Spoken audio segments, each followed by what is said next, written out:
2 Samuel chapter 7. I will just read from verse 4. This is the text that we are in, and we'll get into the covenants for about 15 minutes. 2 Samuel 7, verse 4. It came to pass that night that the word of the Lord came unto Nathan, saying, Go and tell my servant David, thus saith the Lord.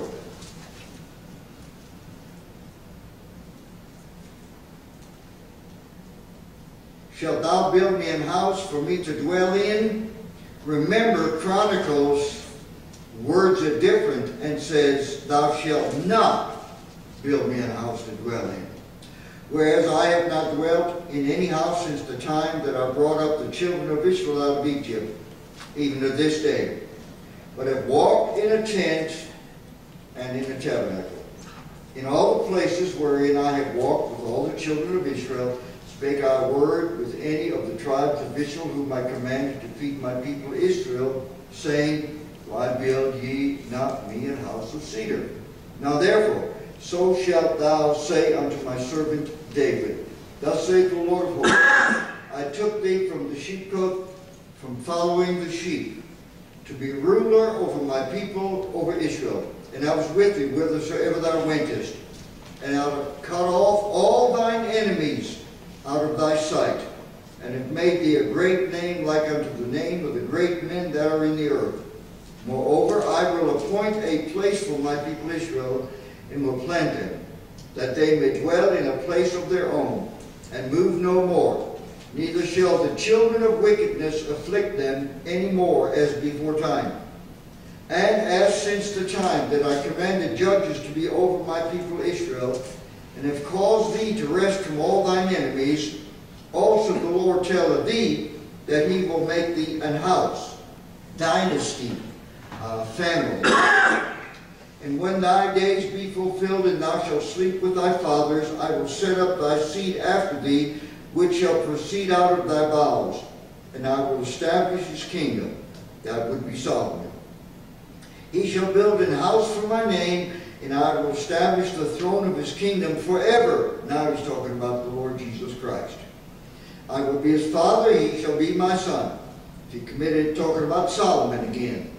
I will be his father, he shall be my son. If he commit iniquity, I'll chasten him with the rod of men and with the stripes of the children of men. That is a principle for all the believers, not just for Solomon. But my mercy shall not depart away from him, as I took it away from Saul, whom I put away from before thee. And thine house and thy kingdom shall be established forever before thee. Thy throne shall be established forever. According to all these words and according to all this vision, so did Nathan speak unto David. This is the Davidic covenant, which was an unconditional, everlasting covenant. There will yet be one of the family line of David, by the name of the Lord Jesus Christ, by the way, who will physically on this earth rule the entire world, the entire earth, the entire population, from the then capital of the world, Jerusalem, under the reign and auspice of Israel. That will take place.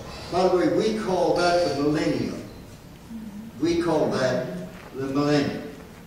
And you, I'm sure, as I, are observing events as they're brought into our homes from the TV every day. And the days are ominous. God is moving toward the consummation of the Gentile times, consummation of the age of grace, or the church age, the rapture of believers, the church, the tribulation, and then followed by reinstituting the Davidic covenant in the kingdom age. Covenant, if you'll remember from last week, is an agreement. between two people or two parties, normally benefiting one of the two, sometimes both, but especially in the Bible context, benefiting the one of the two. God doing good, first to Israel, and then to all believers and the church, and again in the kingdom age to Israel. I told you last week there were 8 covenants, 7 in the Old Testament, 1 in the New Testament. I said also you cannot truly understand the Bible without having some basic, just a basic, very basic, but a basic working knowledge of the covenant. Because in a covenant, God says, I will do this for you.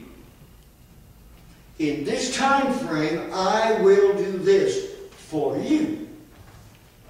And if you don't know what God is going to do to certain people in a certain time frame, how are you ever going to understand the Bible?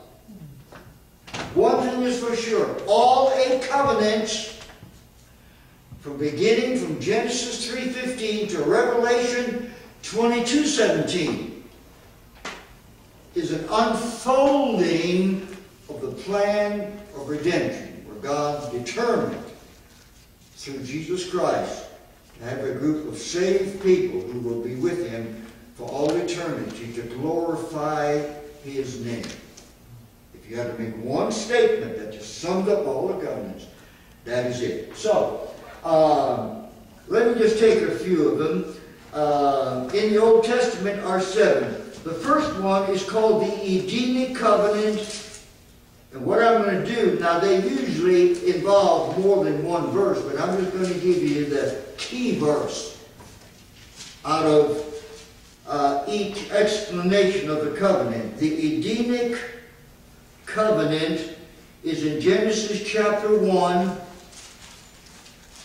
verse number 28. Genesis 1, verse number 28 is the Edenic Covenant. That's the first one. Obviously, that is Adam and Eve in the Garden of Eden, obviously. And Genesis 1:28. And God blessed them, and God said unto them, be fruitful, and multiply, and to replenish the earth, and subdue it.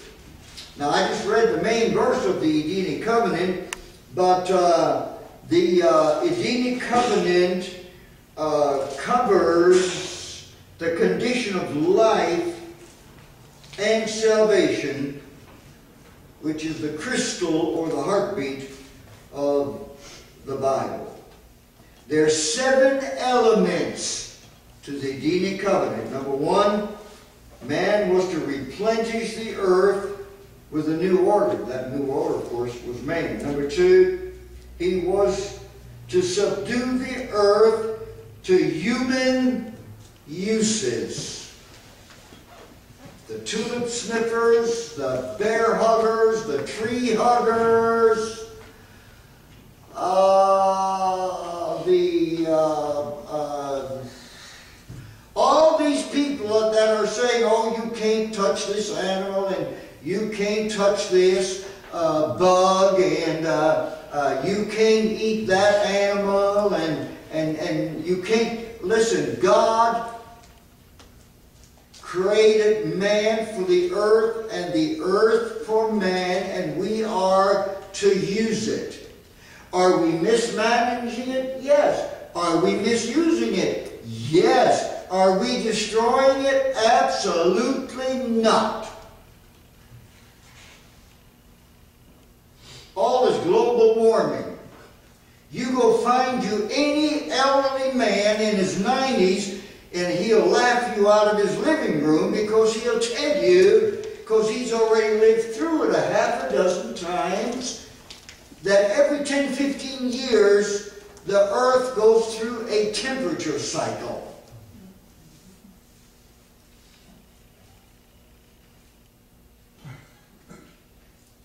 Two, subdue the earth.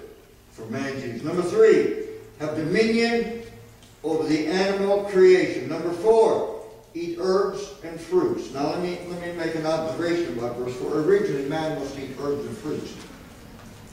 By the time you go through the Bible, periodically that is enlarged to certain meats. And then finally, by the time you get to 1 Timothy, it says you can eat anything you want to if it's received with prayer and thanksgiving. Now, that does not mean you want to go out and eat 2 chocolate pies every day. You've got to have a little common sense. I mean, a piece of chocolate pie, yeah, but 2 pies every day? Don't drive to Amarillo and eat a 76-ounce T-bone steak at the Big Texan. No, not even just once. But the fact is, it started out in the Edenic covenant, herbs and fruits. Number 5, till and keep the ground. Work it.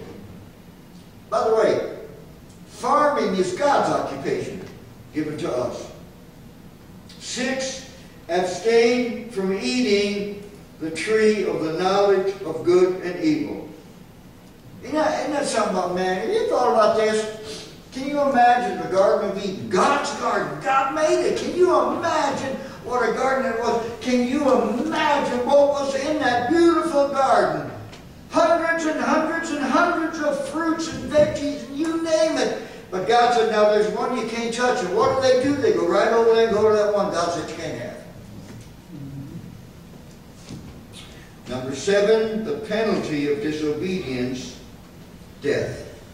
That's the Edenic covenant. All right, let's move on. Hey, let me just go one more, and I'll get the rest of them next week. The second one is the Adamic covenant. This was after they messed up the first one. God went to Adam, and this would be the key verse to that would be Genesis chapter 3, verse number 15, which of course is also the first prophecy of the world-long battle between Christ and the forces of good and Satan and the forces of evil. It's a verse you all know. It's the first, actually it's the first plan hinting of the plan of salvation in the Bible. And I will, Genesis 3:15, and I will put enmity between thee and the woman. You don't believe that's the truth? Put a woman and a snake in one room. Lock the door. Now I guarantee you, it won't be but a minute. She'll make a door where there ain't one. Twice now in the last 2 years, I've seen my wife kill a snake. When she got done, there was stew meat. I mean, she chopped and chopped and chopped and chopped. I kept telling her, I said, honey, it's okay. No, it's not. Chop, chop, chop, chop, chop. I will put enmity between thee and the woman, and between thy seed, the spiritual seed, between the seed of Satan and the seed of the woman, which is the Lord Jesus Christ. It shall bruise thy head. The evil seed, with Christ on the cross, got a death blow. The good seed bruised thy heel. The Lord Jesus Christ came out of the grave. It's a great verse of prophecy. Okay, the Edenic covenant conditions the life of fallen man, and these are conditions that started with Adam and has to remain so, and will remain so until the rapture. And again, there are 7. Number 1, the serpent, Satan's tool, is cursed. Let me ask you a question. When you see a snake, doesn't matter what kind, don't you just automatically get the creeps? Let's be honest. You don't want to go play with it. You do? He does? Brother Hunt, we need to talk. The serpent, the snake is cursed. Number 2, the first promise of a Redeemer, verse 15, the text. Number 3, the changed state of the woman in 3 particulars. Multiplied conception, 2, motherhood linked with sorrow, and C, the most hated Bible doctrine in the world today, the headship of the man. And there was silence in heaven for 30 minutes. Number 4, the earth curse, for man's sake, of course. Number 5, the inevitable sorrow of life. Let me tell you something about death. You sometimes hear well-meaning preachers at funerals or when talking to people about death, they say, well, you know, it's the most natural thing there is. Everybody's going to die. I got news for you. He's wrong.